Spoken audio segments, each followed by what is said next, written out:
When you tap on a link and it automatically opens that link in Safari, but you maybe want it to open in Google Chrome, Brave, or other browsers which you prefer, then I'm going to show you the steps on how you can change the default browser on your iPhone, so make sure you watch this video until the very end.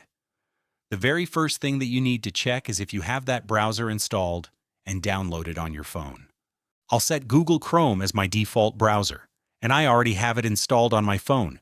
But if you don't have that specific browser downloaded and installed, then hop over to your App Store and then search for Chrome, Brave, or whatever browser you want to install.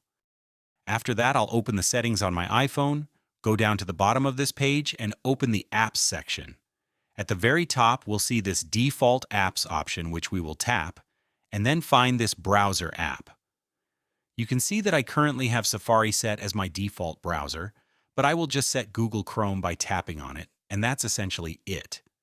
From now on, when I tap on a link to open it, it will automatically open that link in Google Chrome instead of Safari.